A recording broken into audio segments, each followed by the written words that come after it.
جادو کرنا جو ہے ہمارے دین میں حرام ہے اور اس کو کفر بھی کہا گیا ہے۔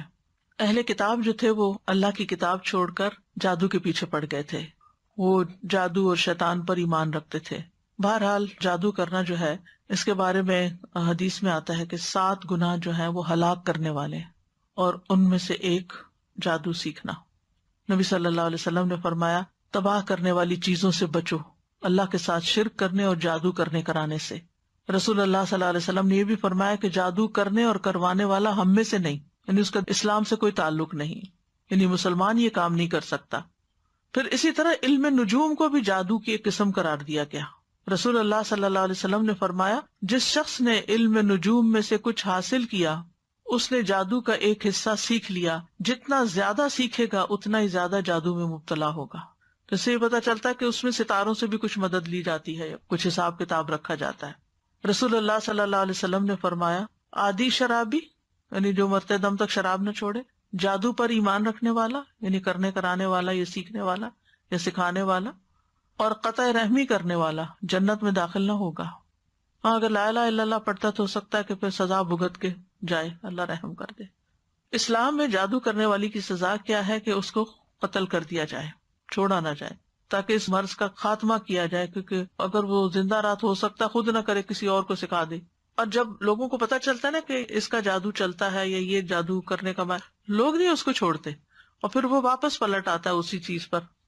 بجالا کہتے ہیں کہ ہمارے پاس حضرت عمر کا خط ان کی وفات سے 1 سال پہلے آیا، اس میں لکھا تھا ہر جادوگر کو قتل کر دو۔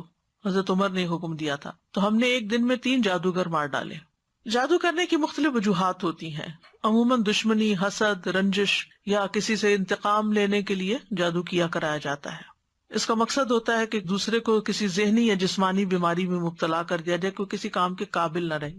یا اگر کچھ لوگ مل کے کوئی بزنس کر رہے ہیں اور وہ بزنس بہت فلرش کر رہا ہے تو دوسروں کو حسد ہو جاتا ہے کہ ان کو توڑو، آپس میں ان کے درمیان پھوٹ ڈالو تاکہ یہ الگ الگ ہو جائیں گے تو یہ کام کاروبار بھی بیٹھ جائے گا۔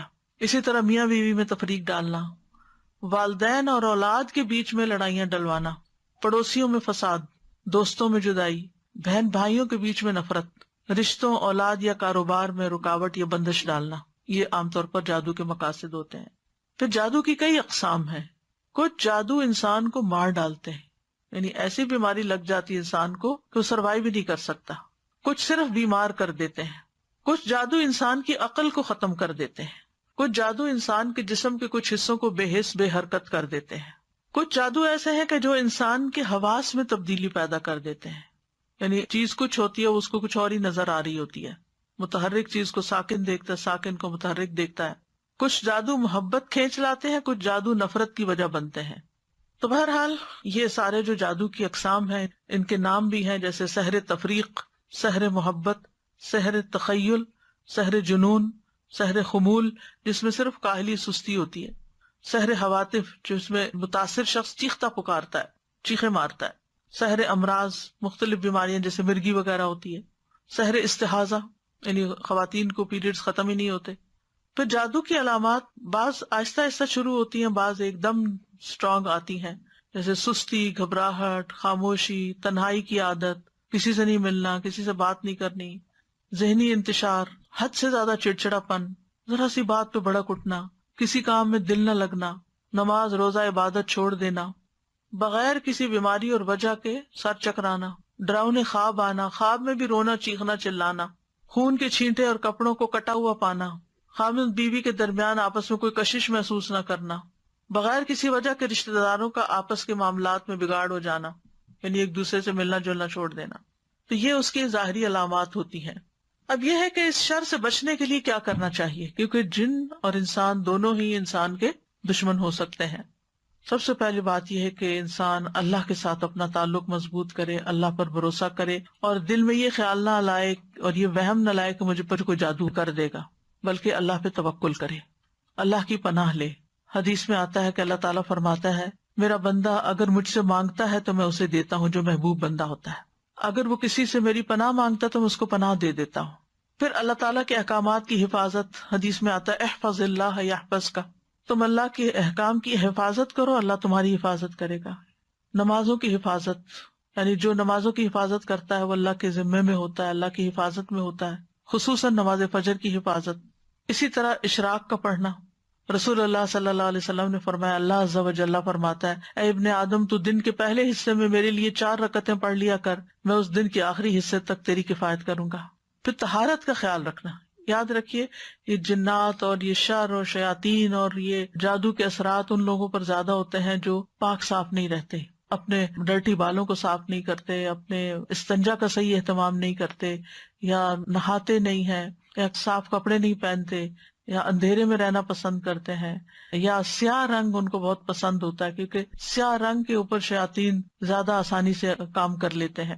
پہلے بھی حدیث میں نے آپ کو سنائی تھی کہ جب انسان سو کر اٹھے تو اپنے ناک کو خوب جھاڑے، کیونکہ شیطان جو ہے ناک کے باندھنے پر رات گزارتے ہیں. پھر صبح شام کے اذکار کی پابندی کریں. سونے جاگنے کے اذکار کی پابندی وہ بھی حفاظت کے لیے بہت ضروری ہے. بیت الخلاء میں جاتے ہوئے دعا پڑھیں. ہر کام سے پہلے بسم اللہ پڑھیں، کیونکہ جس کام میں بسم اللہ ہو جاتی ہے تو شیطان وہاں سے نکلتا جاتا ہے، وہ اس میں داخل نہیں ہو سکتا، شامل نہیں ہو سکتا. جیسے انسان اپنے گھر میں داخل ہوتا ہے تو بسم اللہ پڑھ کے دروازہ کھولے، کھانا کھانے لگتا ہے تو بسم اللہ پڑھ کر کھائے. اور اسی طرح لائٹ آف کر رہا ہے، لائٹ آن کر رہا ہے، کوئی چیز اٹھا رہا ہے، رکھ رہا ہے، تو بسم اللہ کو تکیہ کلام بنا لینا چاہیے ایک طرح سے لباس اتارتے وقت. اور پھر اسی طرح دائیں ہاتھ سے کھانا اور پینا چاہیے، کیونکہ شیطان بائیں ہاتھ سے کھاتا ہے. تو اگر بائیں ہاتھ سے آپ کھاتے ہیں تو شیطان بیچ میں شریک ہو جاتا ہے اور اس کو اپنا عمل کرنے کا موقع مل جاتا ہے. پھر مغرب کے وقت بچوں کو خاص طور پہ گھر سے باہر نہیں نکالنا چاہیے، کیونکہ مغرب کے قریب شیطان جنات جو ہیں وہ زمین پر پھیل جاتے ہیں اور اچکتے پھرتے ہیں. اب اس کا علاج کیسے کرنا چاہیے؟ سب سے پہلے یہ ہے کہ انسان قرآن سے علاج کرے. قرآن شفا ہے، نافع علاج ہے. قل هو للذین آمنوا ھدی وشفاء، کہہ دیجئے یہ ان لوگوں کے لیے جو ایمان لائے ہدایت اور شفا ہے. وَنُنَزِّلُ مِنَ الْقُرْآنِ مَا هُوَ شِفَاءٌ وَرَحْمَةٌ لِّلْمُؤْمِنِينَ وَلَا يَزِيدُ الظَّالِمِينَ إِلَّا خَسَارًا. ہم قرآن میں جو کچھ نازل کرتے ہیں وہ مومنوں کے لیے تو شفا اور رحمت ہے، مگر ظالموں کے خسارے میں ہی اضافہ ہوتا ہے. حضرت عائشہ سے مروی ہے کہ رسول اللہ صلی اللہ علیہ وسلم ایک مرتبہ ان کے پاس تشریف لائے تو دیکھا ایک عورت حضرت عائشہ کا علاج کر رہی ہے، بیمار جو تھی یا ان کو دم کر رہی ہے. تو آپ نے فرمایا کتاب اللہ کے ساتھ اس کا علاج کرو. آپ کو معلوم ہے کہ اس زمانے میں مدینہ میں کوئی حکیم، کوئی ڈاکٹر، کچھ بھی نہیں تھا. وہ لوگ عام طور پہ بیمار نہیں ہوتے تھے. تو ایک حکیم کو پتا چلا کہ اس علاقے میں کوئی حکیم نہیں، تو وہ آ گیا کہ میں یہاں رہ کر لوگوں کا علاج کروں گا. 6 مہینے گزر گئے، اس کے پاس کوئی بھی نہیں آیا، کہ کوئی بیمار نہیں پڑا. تو آخر اس نے راز پوچھا کہ کیا وجہ ہے. اس نے کہا کہ اس وقت تک ہم نہیں کھاتے جب تک بھوک نہیں لگتی، اور جب بھی بھوک باقی ہوتی ہے تو کھانا چھوڑ دیتے ہیں.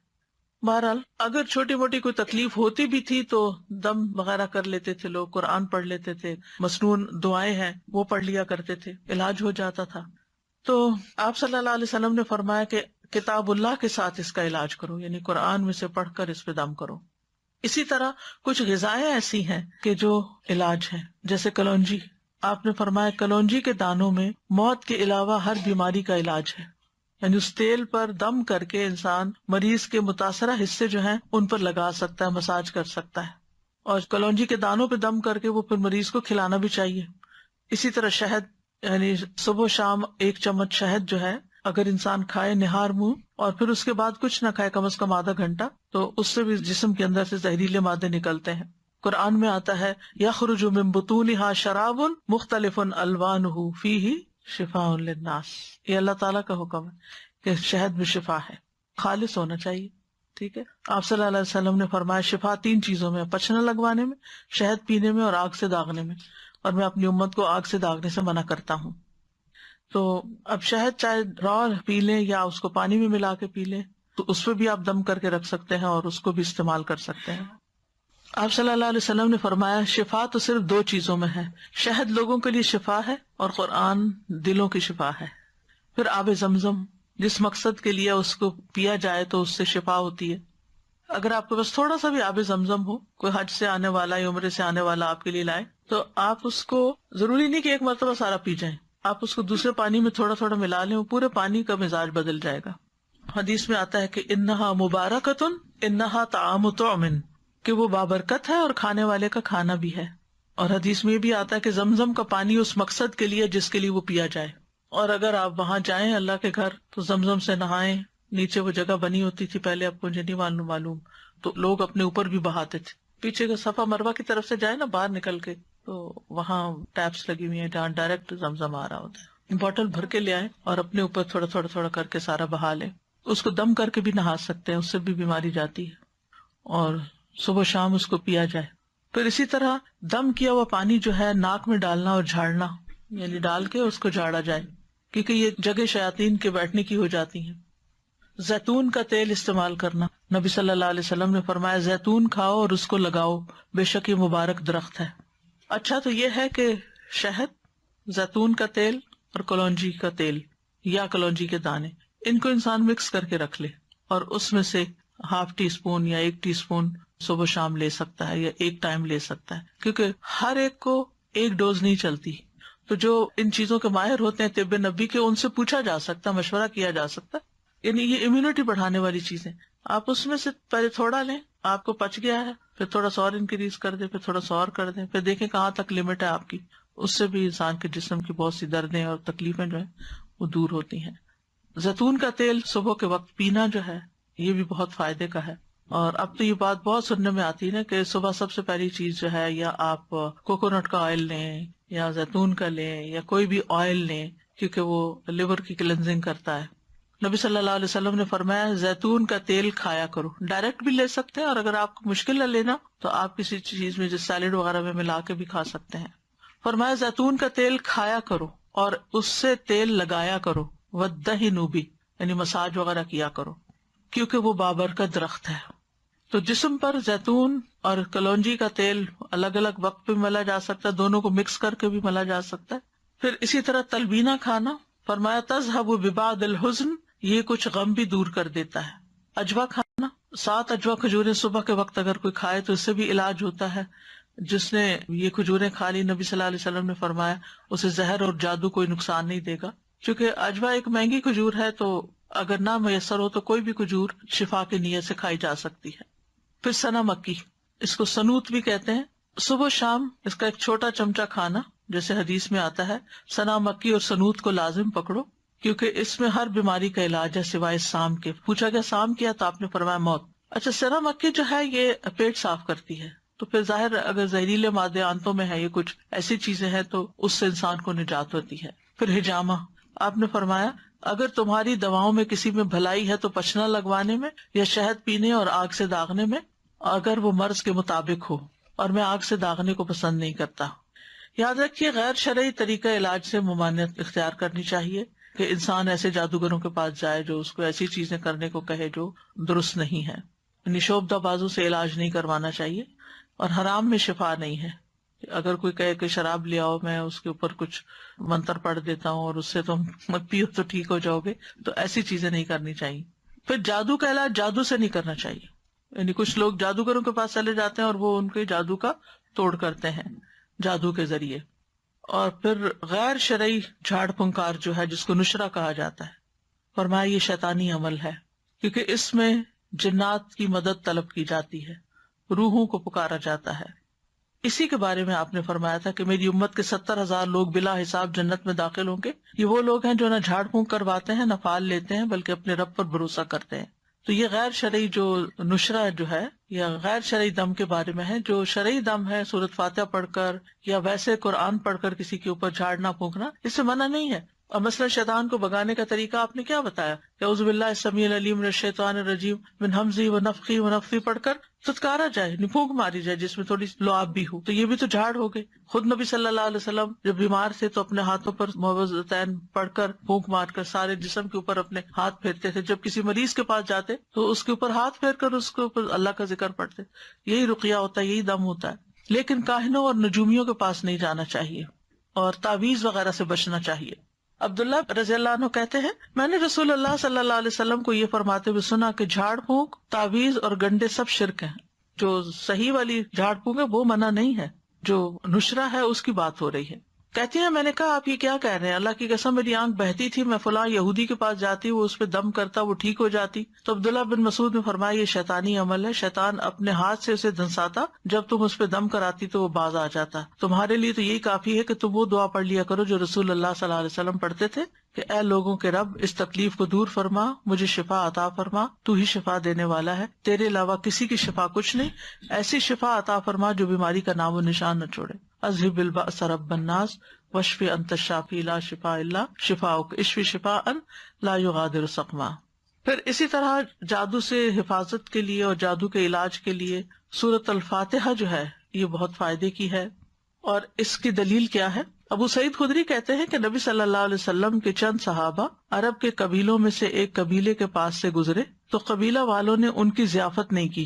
کچھ دیر بعد اس قبیلے کے سردار کو بچھو نے کاٹ لیا۔ قبیلے والوں نے کہا کہ آپ لوگوں کے پاس کوئی دوائی یا کوئی دم کرنے والا ہے؟ تو صحابہ نے کہا کہ تم نے ہماری ضیافت نہیں کی، اب ہم اس وقت تک دم نہیں کریں گے جب تک تم ہمارے لیے اس کی مزدوری مقرر نہ کرو۔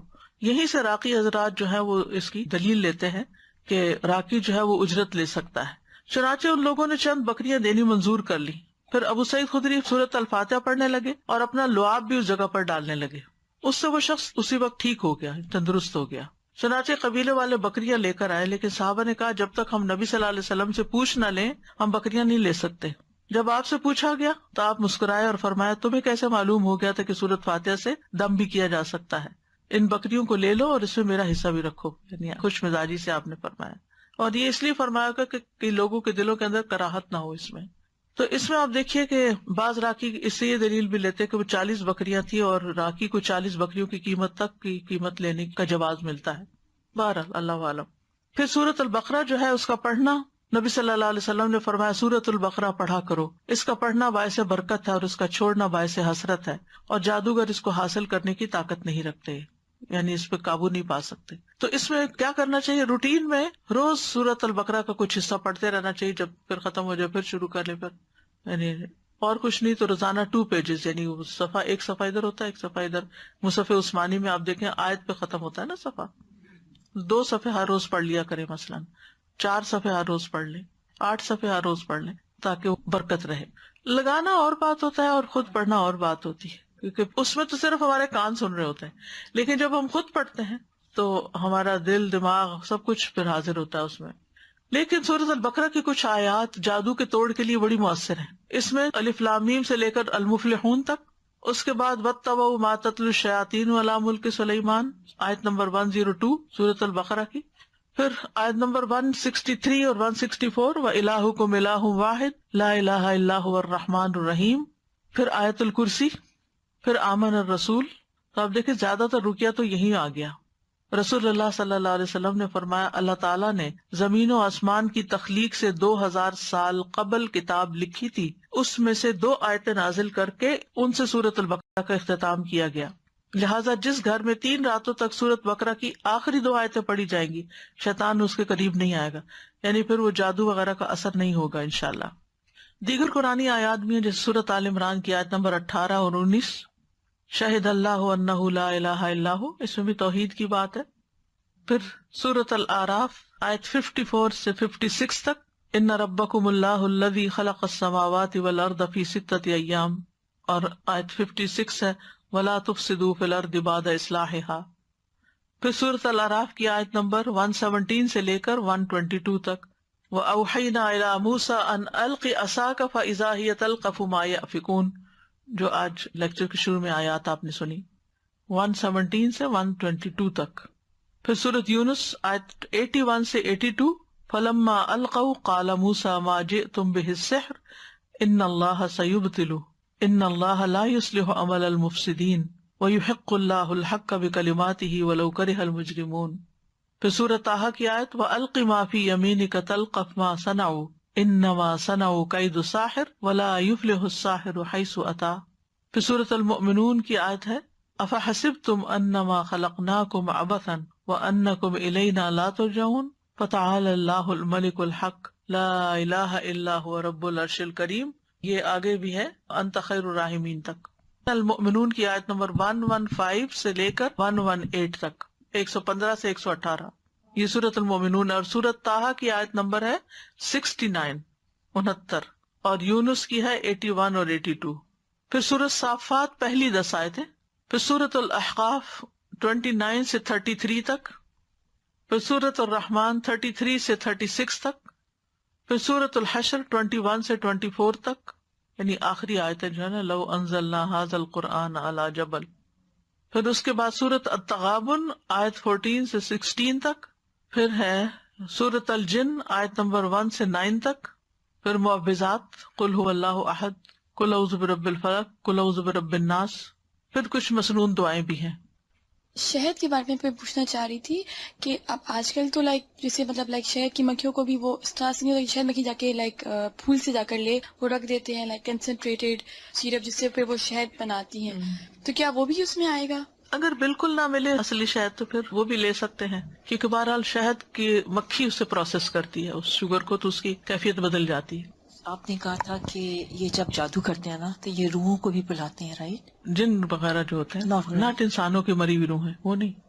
سازا ایک سوال پوچھنا تھا کہ اگر کسی کے اوپر جیسے جادو کا اثر ہو لیکن اس کو نہیں اندازہ کہ اس کے اوپر اثر ہے، اس کو اس کے اثرات محسوس ہو رہے ہیں، کوئی بیماری میں مبتلا ہو گیا، کسی پریشانی میں، اب وہ اس پریشانی کو دور کرنے کے لیے ذکر اذکار، نماز، روزہ جو بھی اپنے طور سے کر رہا ہے، تو کیا ضروری ہے کہ وہ علاج کا سوچ کے ہی جادو کا علاج کیا جائے، یا وہ اپنے جو نارمل اپنے یعنی ذکر اذکار میں بھی اضافہ کر دیتا ہے تو اس سے بھی اس کا علاج توڑ ہو سکتا ہے؟ اس سے بھی توڑ ہو سکتا ہے، ضروری نہیں کہ وہ یہ سوچ کے کرے کہ مجھ پہ جادو ہوا ہوا تو میں جادو کا توڑ کر رہا ہوں۔ اگر ویسے بھی، کیونکہ کبھی کبھی ذہن نہیں جاتا آپ کا کہ کوئی جادو کا اثر ہوگا، بٹ آپ کو اثرات محسوس ہو رہے ہوتے ہیں اس کے۔ لیکن جب آپ وہ قرآن وغیرہ پڑھتے ہیں، جو بھی ایک میں ابھی انشاءاللہ اینڈ پہ بتانا چاہ رہی تھی، ابھی بتا دیتی ہوں، اس جو کہ آپ نے پوچھ ہی لیا، کہ رقیہ بھی کئی قسم کا ہے۔ طویل رقیہ بھی ہے جو گھنٹہ بھر کا رقیہ ہے، اور مختصر بھی ہے جس میں وہ میں کارڈ لانا بھول گئی تھی، سبز رنگ کا کارڈ ہے، شفا کی آیات، اس کے آگے یہ دعائیں بھی ہیں جو ابھی میں بولنے والی ہوں، اور آیات بھی ہیں۔ آیات میں کیا سورۃ الفاتحہ ہے، البقرہ کا پہلا یعنی المفلحون تک ہے، پھر آیت الکرسی ہے، آمن الرسول ہے، معوذات ہیں، قل هو اللہ، اور وہ یہ بھی اتنا مؤثر ہے کہ اگر آپ کو کوئی شک ہے اس طرح کا، یا کوئی دوائی وغیرہ اثر نہیں کر رہی، یا آپ تھکے تھکے محسوس کرتے ہیں، تو آپ اپنے ہی ہاتھ پر پڑھ کے سورۃ فاتحہ اس طرح کر کے اپنے پورے جسم پر پھیر کے اپنے آپ کو جھاڑیں، پھر اس کے بعد سورۃ البقرہ کا پہلا رکوع پڑھ کے پھر جھاڑیں، پھر اسی طرح یعنی ہر جو آیت ہے سورۃ البقرہ ہی کے، اور پھر معوذات ہر دفعہ پڑھ کے جھاڑیں۔ آپ یقین کریں اگر آپ نے کیا نا تو آپ پہلے سے لازم بہتر محسوس کریں گے۔ ایک دفعہ آپ کا اپنا ہاتھ ہی پھر گیا نا تو اسے ایک تو جسم کی سرکولیشن بھی ہو جاتی، دوسرا جب آپ اس کو جھاڑتے ہیں اس طرح کر کے تو آپ کو یوں لگتا ہے جس سے آپ سے کوئی چیز، کوئی نیگیٹو انرجی گئی ہے، اور آپ کو بہت اچھا فیل ہوتا ہے۔ یہ تو کبھی کبھار ایسا کر ہی لینا چاہیے، لیکن بعض اوقات یہ ہوتا ہے کہ آپ کی اتنی اسپرٹس لو ہیں کہ کچھ لوگ پڑھ ہی نہیں سکتے، یا کچھ لوگ پڑھتے ہیں بس وہ بے یقینی کے ساتھ پڑھتے ہیں، آدھا دل سے پڑھا آدھا نہیں پڑھا۔ تو آپ دیکھیں جب ہم بیمار بھی ہوتے ہیں نا تو سب سے پہلے کیا کرتے ہیں، ہم ٹوٹکے کرتے ہیں، گھر میں کرتے ہیں نا، چائے پی، لونگ والی چائے پی لو، ادرک والی چائے پی لو، ٹیبلٹ کھا لو، پین کلر لے لو، سوپ لے لو، یخنی پی لو، وغیرہ وغیرہ، یہ کام کرتے ہیں۔ اور جب نہیں کام چلتا پھر کیا کرتے ہیں، پھر ڈاکٹر کے پاس جاتے ہیں۔ تو بعض اوقات ڈاکٹر وہی چیز آپ کو بتا رہا ہوتا ہے جو آپ خود بھی کر رہے تھے۔ کس چیز کا فرق پڑتا ہے، پہلے آپ یقین سے نہیں کر رہے تھے، پہلے آپ بس تکے بازی کر رہے تھے نا کہ شاید اس سے ہو جائے، شاید، لیکن اب کیا نہیں، ڈاکٹر نے بتایا اب تو یہ فائدہ دے گا ہی مجھے، یعنی ایک اور طرح کی فیلنگ آتی ہے۔ اسی طرح ایک بات آپ کسی ایک عام انسان کے منہ سے سنتے ہیں تو آپ پر اثر نہیں ہوتا، وہی بات ایک اسکالر یقین کے ساتھ کہتا ہے تو آپ اس کو پکڑ لیتے ہیں، یعنی کہنے والے کے کہنے سے بھی بڑا فرق پڑتا ہے، ڈائریکشن مل جاتی ہے ایک۔ اور پھر یاد رکھیے اس میں انسان کی نفسیات انوالوڈ ہے، انسان کی سوچ کا بڑا عمل دخل ہے، انسان کی جو کیفیات ہیں ان کا بڑا عمل دخل ہے۔ آپ نے دیکھا ہوگا کہ کچھ لوگوں کے پاس آپ تھوڑی دیر بیٹھ جائے تو آپ ایک فریش فیل کرنے لگتے ہیں۔ اب مثال کے طور پر جو سائیکاٹرسٹ ہوتے ہیں وہ باتیں ہی تو کرتے ہیں، تو آپ باتوں سے کیوں ٹھیک ہو جاتے ہیں؟ کیونکہ وہ ایسی باتیں کرتے ہیں کہ جو ایک سینس بناتی ہیں، پھر آپ کے اپنے جو کنفیوژن دور ہونے لگتے ہیں، آپ اپنے آپ کو انالائز کرنے لگتے ہیں، پھر آپ اتنا بڑا پہاڑ جو بنایا ہوا ہوتا ہے وہ بالکل چھوٹا سا بنایا جاتا ہے کہ ہاں یہ تو کچھ بھی نہیں تھا، میں نے کیوں اس کو اتنا ہوا بنایا ہوا تھا، میں اس چیز سے کیوں ڈر رہی تھی۔ تو بعض اوقات انسان جو چیز سوچتا رہتا ہے نا وہی ہونے بھی لگتی ہے، اللہ جانتا ہے اس کے پیچھے کیا حکمت ہے۔ جب ہم ایک بات سوچے جاتے تو وہ چیزیں، آج ہی میں سن رہی تھی کسی نے کہا کہ یہ بات ریسرچ بیسڈ ہے، یعنی صرف ایسی نہیں ہے۔ وہ کہتے ہیں کہ جو لوگ تیز گاڑی چلاتے ہیں ان کے ایکسیڈنٹس کم ہوتے ہیں بنسبت ان لوگوں کے جو ڈرے رہتے ہیں اور کہتے ہیں کہیں میں ایکسیڈنٹ نہ کر دوں، وہ زیادہ ایکسیڈنٹ کرتے ہیں، کانفیڈینس نہیں ہوتا۔ تو یہ جو یقین ہے نا یہ بڑی دولت ہے، جو کانفیڈینس ہے یہ بڑی دولت ہے کسی انسان پر آپ کا اعتماد ہو تو اس کی چھوٹی سی بات بھی آپ کو لگ جاتی ہے، اور اگر کسی پر نہیں تو وہ بڑی بڑی بات بھی آپ کو سمجھائے تو آپ کہتے ہیں بس یہ تو باتیں ہی کرتا ہے، اس کی کیا بات ہے، یقین نہیں آتا آپ کو اس پر. اب دیکھیے ہمارا دین تو بنیاد ہی ایمان پر ہے. اللہ پر ایمان لاؤ، رسول پر ایمان لاؤ. رسول پر ایمان لاتے ہیں تو ان کی ہر بات کو ہم سنت سمجھ کے، ثواب سمجھ کے، ریچول سمجھ کے کرنا شروع کر دیتے ہیں، اور بعد میں ہمیں پتا چلتا ہے اس کا تو یہ اور یہ فائدہ تھا، اور ہم پہلے سے ہی کر رہے ہوتے ہیں. اس علاج میں یہ بات ضرور ذہن میں رکھیے، یقین کی بات. تو چند مسنون دعائیں ہیں، میں یہ بتا دوں ایک دفعہ. اور یہ جو کارڈ میں آپ کو بتا رہی تھی آیات شفا کا، یہ ایکچولی میں نے خود بہت چیزیں دیکھ دیکھ کے پھر اس نظریے کے ساتھ اس کو میں نے بنوایا تھا کہ دیکھنے میں بھی چھوٹا، اٹھانے میں بھی، بیگ میں بھی رکھ سکیں، اور مختصر ہو اور اوتھینٹک ہو. تو اس میں یہی جو میں اس وقت آپ کو بتا رہی ہوں وہی دعائیں ہیں. اگر آپ اپنی نماز کی جگہ پہ رکھ لیں، یا کہیں بھی جہاں آپ کی نظر پڑتی ہو، یا کوئی بیمار ہو اس پہ جا کے پڑھ کے اس پہ دم بھی کر سکتے ہیں، یا اس کو دے سکتے ہیں، وہ اپنے لیے خود بھی پڑھ سکتا ہے. اسی طرح یہ کتاب ہے جادو، حقیقت اور علاج. اس میں کافی ڈیٹیل ہے. اگر انسان حقیقت معلوم کر لے تو پھر خوف زیادہ نہ ہو، اس سے نکل آئے، اور یہ یقین رکھے کہ میں ٹھیک ہو جاؤں گا. یعنی جب بیمار کو یہ ہوتا کہ میں نے ٹھیک کوئی نہیں ہونا. جیسے وہ ایک بوڑھے کے بخار ہو گیا تھا تو آپ نے اس کو جب سمجھایا تو اس نے کہا کہ نہیں یہ تو مجھے قبر میں اتار کے ہی چھوڑے گا، تو آپ نے کہا پھر ٹھیک ہے. تو سوچ سے بھی بہت تعلق ہوتا ہے چیزوں، پازیٹو سوچیں ہمیشہ. ایک اور دعا، اعوذ بکلمات اللہ التامات التی لا یجاوزہن بر ولا فاجر من شر ما خلق وذرأ وبرأ ومن شر ما ينزل من السماء ومن شر ما يعرج فيها ومن شر ما ذرأ في الأرض ومن شر ما يخرج منها ومن شر فتن الليل والنهار ومن شر كل طارق إلا طارق يطرق بخير يا رحمن. میں اللہ کے کامل کلمات کے ساتھ پناہ پکڑتا ہوں جن سے آگے نہ تو کوئی نیک اور نہ ہی کوئی برا شخص بڑھ سکتا ہے، ہر اس چیز کے شر سے جس کو اس نے بنایا، پیدا کیا اور پھیلایا، ہر اس چیز کے شر سے جو آسمان سے اترتی ہے، اور اس چیز کے شر سے جو اس میں چڑھتی ہے، اور اس چیز کے شر سے جسے اس نے زمین میں پیدا کیا، اور اس چیز کے شر سے جو اس سے نکلتا ہے، اور رات اور دن کے فتنوں کے شر سے، اور رات کو آنے والے کے شر سے، سوائے اس کے جو خیر کے ساتھ آئے، اے رحم فرمانے والے. یہ جو ہے جبریل علیہ السلام کی سکھائی ہوئی دعا ہے. ٹھیک ہے. ابو تیاح کہتے ہیں ایک آدمی نے عبد الرحمن بن خنبش سے پوچھا کہ رسول اللہ صلی اللہ علیہ وسلم نے اس وقت کیا کیا جب ان کے پاس شیاطین آئے. انہوں نے کہا شیاطین مختلف وادیوں گھاٹیوں سے اتر کر آپ کے پاس آئے، اور ان میں سے ایک شیطان کے ساتھ آگ کا شعلہ تھا جس کا ارادہ یہ تھا کہ وہ رسول اللہ صلی اللہ علیہ وسلم کو جلا دے. یعنی اتنے ڈھیروں ڈھیر آ گئے، لیکن وہ مروب ہو گیا، خود ہی پیچھے ہٹنے لگا. اتنی دیر میں جبریل آپ کے پاس آئے اور کہنے لگے محمد کہیے. آپ نے پوچھا کیا کہوں؟ انہوں نے کہا آپ کہیے یہ دعا، یہ پڑھیے. یعنی اگر ڈھیروں شیطان بھی آپ کے پیچھے لگ جائیں تو اس دعا سے بھاگ جائیں گے انشاءاللہ. اور اس میں پناہ لی گئی ہے اللہ کے سارے کلمات سے، سب کتابوں یعنی قرآن اور اس کے علاوہ بھی جو کچھ ہے. اور پھر ہر چیز کے شر سے، جو اوپر سے آئے، جو نیچے سے جائے، رات کا شر، دن کا، ہر قسم کا شر، اور ہر طرح کے فتنے اور ہر طرح کے حادثے جو رات کو آئیں یا دن کو آئیں. تو یہ دعا بہت فائدے کی ہے، صبح شام کی دعاؤں میں آپ شامل کر سکتے ہیں.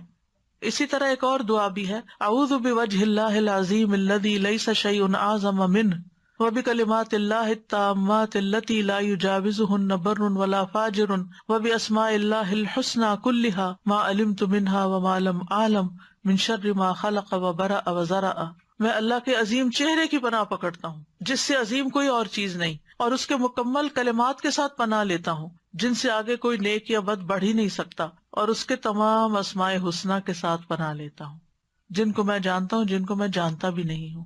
کس سے؟ ہر اس چیز کے شر سے جس کو اس نے بنایا، پیدا کیا اور پھیلا دیا. بات ہی ختم، کوئی چیز بچی نہیں. کعب الاحبار کہتے ہیں اگر میں یہ چند کلمات نہ پڑھتا تو یہودی مجھے گدھا بنا دیتے. یعنی یہ حضرت کعب الاحبار جو ایک یہودی عالم تھے وہ پڑھا کرتے تھے، کیونکہ یہود بہت زیادہ جادو میں پڑ گئے تھے، تو اس کا انہوں نے توڑ بتایا. پھر اعوذ بکلمات اللہ التامات من غضبہ وشر عبادہ ومن ھمزات الشیاطین وان یحضرون. میں اللہ کے تمام کلمات کی پناہ میں آتا ہوں اس کی ناراضگی سے، اس کے بندوں کی شرارتوں سے، شیطانوں کے وسوسوں سے، اور اس بات سے کہ وہ میرے پاس آئیں. پھر اعوذ بکلمات اللہ التامات من کل شیطان وہامۃ ومن کل عین لامۃ. میں پناہ پکڑتا ہوں اللہ کے پورے پورے کلمات کے ذریعے اور ہر ایک شیطان سے اور ہر زہریلے جانور سے جیسے سانپ، بچھو وغیرہ، اور ہر نقصان پہنچانے والی بری نظر سے. پھر 3 دفعہ شام کے وقت اعوذ بکلمات اللہ التامات من شر ما خلق اور بسم اللہ الذی لا یضر مع اسمہ شیء فی الارض ولا فی السماء وهو السمیع العلیم.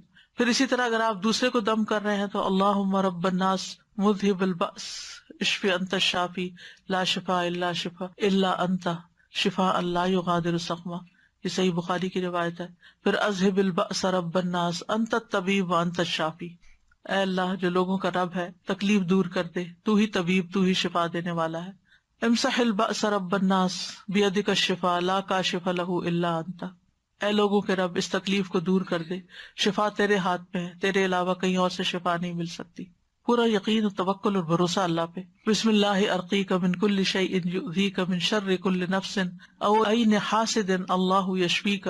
بسم اللہ ارقیک، میں اللہ کا نام لے کر آپ پر دم کرتا ہوں ہر اس چیز سے جو آپ کو تکلیف پہنچائے، ہر نفس کے شر سے اور نظر بد سے. اللہ آپ کو شفا عطا فرمائے. میں اللہ کا نام لے کر آپ پہ دم کرتا ہوں. بسم اللہ یبریک ومن کل داء یشفیک ومن شر حاسد اذا حسد وشر کل ذی عین. اللہ کے نام کے ساتھ وہ آپ کو صحت دے اور ہر بیماری سے شفا دے، اور حاسد کے شر سے جب وہ حسد کرے، اور ہر بری نظر والے کے شر سے محفوظ رکھے. اور اسأل اللہ العظیم رب العرش العظیم ان یشفیک 7 دفعہ پھر پڑھے. میں اللہ عظمت والے سے دعا کرتا ہوں جو عرش عظیم کا رب ہے کہ وہ تمہیں شفا دے دے. تو یہ ہے علاج. آپ خود بھی کریں، اگر نہیں کام چلتا تو پھر کسی ماہر راقی سے بھی کروا سکتے ہیں علاج. لیکن توڑ اللہ کے کلام میں ہی ہے جو کہ جائز بھی ہے اور فائدہ مند بھی ہے، کیونکہ غلط طریقوں سے جادو کا توڑ جادو سے کرانا جو ہے یہ منع ہے. اور بعض اوقات وہ جنات کو اس طرح مدد کے لیے پکارتے ہیں کہ جس میں شرک کا پہلو بھی آ جاتا ہے. اچھا ایک بات یہ کہ جب آپ علاج کرا رہے ہو نا تو کسی سے ذکر بھی نہ کریں، کیونکہ شیاطین پھر اور ہوشیار ہو جاتے ہیں اور مزید اٹیک شروع کر دیتے ہیں بعض اوقات. سادہ جی میں ایک سے بس پوچھ رہی تھی کہ نظر بد اور جادو سیم تھنگ ہے یا ڈفرینٹ ہے؟ نظر بد جادو الگ ہے، نظر بد الگ ہے. علاج ایک ہی ہے تقریباً. السلام علیکم استاد. جی وعلیکم السلام. میں تھوڑا سا لمبی بات کروں گی، ہو سکتا ہو جائے، لیکن یہ ہے کہ یقین کے لیے سب کو میں آج ہی کا تازہ اپنا واقعہ سنانا چاہتی ہوں. جی سنائیے. میں انگلینڈ سے آئی ہوئی ہوں یہاں پر تو وزٹ کے لیے، تو آج میں آپ سے ملنے کے لیے آ رہی تھی. تو 2-3 دن سے میں یہ پروگرام بنا رہی تھی بہن کے ساتھ کہ مجھے لے چلو.